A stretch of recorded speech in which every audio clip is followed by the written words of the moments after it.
Andito tayo ngayon sa may Faronia because we're going to buy some of the mattresses kasi may mga pating tayo na iba't ibang mga bagong na driver. So, kumuha tayo ng 10 mattresses together with 10 pillow at saka 10 blankets. Bill natin lahat is 95 KD kasama tong how do you call this? Bedsheet cover. Dito lagi kami namimili ng mga supplies namin sa company kasi we have around less 300 drivers. Pero ngayon there are more coming kasi may mga patipan mga car driver naman.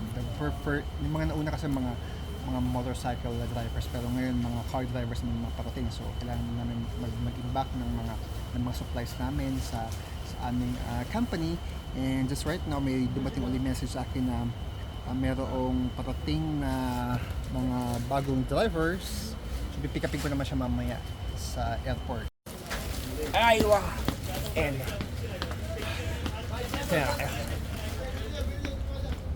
tapos na tayo sa we're just done with paying all the items, so we're just bringing it here now sa ating service. This is the store, dyan lang namimili. Hindi magkakasya lahat kaya ginawa na lang namin, pinagsingit-singit namin yung mga blankets para lang siya ma-fill yung mga empty cups. So, tapos para magkasya lahat ng mga gamit. At yung iba naman, renol na lang sila and then scotch tape. After that one, we are now heading to accommodations for the delivery of these mattresses.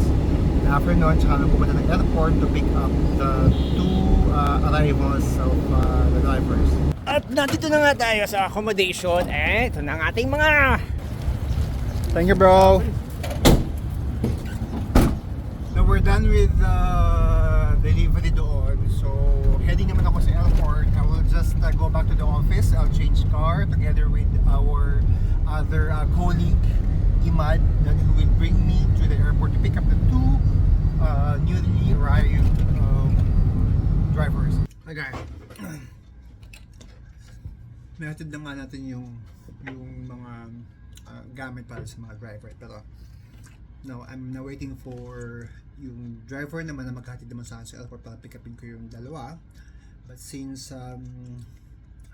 nagugutom na ako at wala pa yung driver, so kumain muna ako. So by the way, ang ulam ko ngayon ay napakasarap na sardinas na linagyan ko ng miswa. Fast track lang to. Kung gusto mo ng pinggan, then see you around. And we just arrived, we just picked them up. Nakita natin ngayon sila, Habibi! Imad, salamat Imad, thank you Imad. Okay, bro! Okay, so we'll just help them na bilagyan nila yung mga gamit natin sa loob. Okay? Sila. Shoutout kay Kwitonsi VDR. Kamusta po siya kanina, kaya lang nagkataon na dumating sa, so I have to run sa airport kaya sorry Kuya Tonsky. Okay, anyway, going back, let's have chat now, okay? And shoutout ko to my very good friend Imad.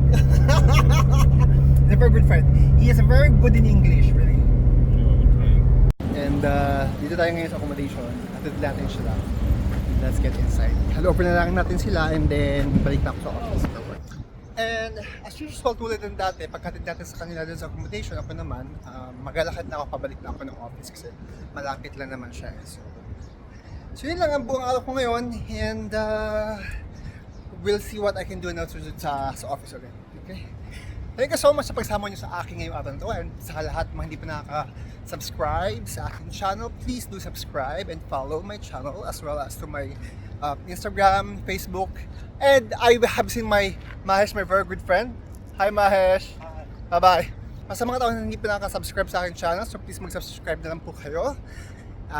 Sa YouTube account ko, please hit the bell button as well para ma-notify po kayo sa lahat ng mga newly uploads ko. At together with sa Facebook and Instagram ko naman, please, together with TikTok, please follow for more po. Okay? See you around! Salamat! Bye!